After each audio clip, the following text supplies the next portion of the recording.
നമസ്കാരം. മലയാളി വാർത്തയിലേക്ക് സ്വാഗതം. വീണ്ടും കേരളത്തിൽ ഇടുക്കിയിലെ കട്ടപ്പനയിൽ നരബലി. മോഷണക്കേസിൽ പോലീസ് കസ്റ്റഡിയിലെടുത്ത് പ്രതികളെ ചോദ്യം ചെയ്തപ്പോൾ ലഭിച്ചത് നരബലിയെക്കുറിച്ചുള്ള ഞെട്ടിക്കുന്ന വിവരങ്ങൾ. പ്രതികൾ രണ്ടുപേരെ കൊലപ്പെടുത്തി മൃതദേഹം കുഴിച്ചുമൂടിയതായാണ് വിവരം. കാഞ്ചിയാർ കാക്കാട്ടുകട നെല്ലാനിക്കൽ വിഷ്ണു വിജയൻ എന്ന 27 വയസ്സുകാരനും പുത്തൻപുരയ്ക്കൽ രാജേഷ് എന്ന് വിളിക്കുന്ന നിതീഷ് എന്ന 31 വയസ്സുകാരനുമാണ് അറസ്റ്റിലായത്. രണ്ടുപേരെ കൊലപ്പെടുത്തിയ ശേഷം മൃതദേഹങ്ങൾ വീടിന്റെ തറയിൽ കുഴിച്ചിടുകയായിരുന്നു എന്നാണ് റിപ്പോർട്ട്. കേസിലെ പ്രതി വിഷ്ണു വിജയന്റെ പിതാവ് വിജയൻ, സഹോദരിയുടെ നവജാത ശിശു എന്നിവരെയാണ് കൊലപ്പെടുത്തിയത്. കട്ടപ്പന സാഗര ജംഗ്ഷനിലുള്ള വിഷ്ണുവിന്റെ പഴയ വീടിന്റെ തറയിൽ കുഴിയെടുത്താണ് മൃതദേഹങ്ങൾ കുഴിച്ചിട്ടിരിക്കുന്നത്. ദുർമന്ത്രവാദത്തിന്റെയും ആഭിചാരക്രിയകളുടെയും തെളിവുകൾ വീട്ടിൽ നിന്ന് പോലീസ് കണ്ടെത്തിയിട്ടുണ്ട്. പോലീസ് ഇക്കാര്യം നിഷേധിക്കുകയോ സ്ഥിരീകരിക്കുകയോ ചെയ്തിട്ടില്ല. പ്രതികളിൽ ഒരാൾ വാടകയ്ക്ക് താമസിച്ചിരുന്ന കാഞ്ചിയാർ കക്കാട്ടുകടയിലെ വീട് പോലീസ് നിരീക്ഷണത്തിലാണ് ഇപ്പോൾ.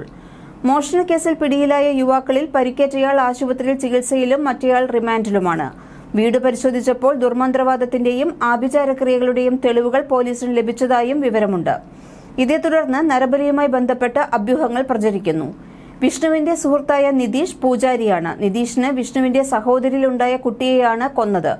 ഗന്ധർവന് കൊടുക്കാൻ എന്ന പേരിലാണ് കുട്ടിയെ അമ്മയുടെ പക്കൽ നിന്ന് വാങ്ങിക്കൊണ്ടുപോയത് എന്ന് പറയുന്നു. നിതീഷ് തന്നെയാണ് മന്ത്രവാദത്തിന് നേതൃത്വം നൽകിയതും.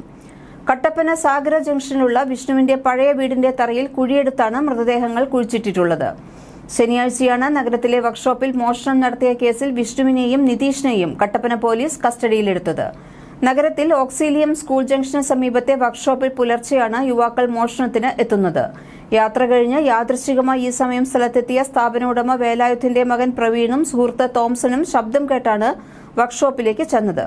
ഇരുമ്പ് സാധനങ്ങൾ മോഷ്ടിച്ചു കടത്താൻ ശ്രമിക്കുകയായിരുന്ന വിഷ്ണുവിനെ ഇവർ തടയാൻ ശ്രമിച്ചു. ഇവരെ ആക്രമിച്ച് മോഷ്ടാവ് രക്ഷപ്പെടാൻ ശ്രമിച്ചതോടെ അടിപിടിയുണ്ടായി. ഇരുമ്പ് വടി കൊണ്ടുള്ള അടിയേറ്റ് പ്രവീണിന് പരിക്കേറ്റിട്ടുണ്ട്. മറ്റുള്ളവരെ തള്ളിയിട്ട് മതിൽ ചാടിക്കടന്ന് ഓടി രക്ഷപ്പെടാൻ ശ്രമിച്ച വിഷ്ണു വീണ് കാലിന് പരിക്കേറ്റു. വിവരമറിഞ്ഞ സ്ഥലത്തെത്തിയ പോലീസ് ഇയാളെ ആശുപത്രിയിലേക്ക് മാറ്റി.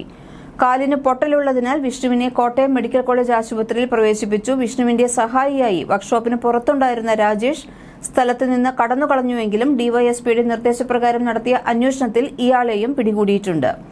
തുടർന്ന് നടത്തിയ ചോദ്യം ചെയ്യലിലാണ് നരബലി സംബന്ധിച്ച വിവരം പോലീസിന് ലഭിച്ചത്. സംഭവത്തെ തുടർന്ന് കാഞ്ചിയാറിലെ പ്രതികളുടെ വീടിന് പോലീസ് കാവൽ ഏർപ്പെടുത്തി.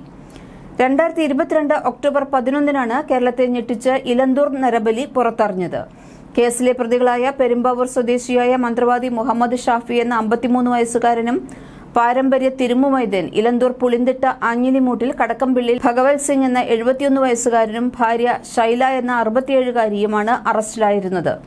ഇവരിപ്പോൾ ജയിലിലാണ്. ലോട്ടറി വിൽപ്പനക്കാരായ തമിഴ്നാട് ധർമ്മപുരി സ്വദേശിയായ എറണാകുളം കടവന്ത്രയിൽ വാടകയ്ക്ക് താമസിച്ചിരുന്ന പത്മ, വടക്കാഞ്ചേരി സ്വദേശി റോസ്ലിൻ എന്നിവരെയാണ് ഇലന്തൂരിലെ വീട്ടിലെത്തിച്ച് കെട്ടിയിട്ട് കഴുത്തറുത്ത് കൊലപ്പെടുത്തി കഷ്ണങ്ങളായി കുഴിച്ചിട്ടത്. ചില ശരീരഭാഗങ്ങൾ പ്രതികൾ കഴിക്കുകയും ചെയ്തു എന്നാണ് ഇവർ പോലീസിനോട് സമ്മതിച്ചത്. വീണ്ടും ഒരു നരബലി കേസ് കൂടി വന്നതോടെ യഥാർത്ഥത്തിൽ ഞെട്ടിയിരിക്കുകയാണ് ഇടുക്കിയിലെ കട്ടപ്പനയിലെ ആൾക്കാരും. ന്യൂസ് ഡെസ്ക് മലയാളി വാർത്ത.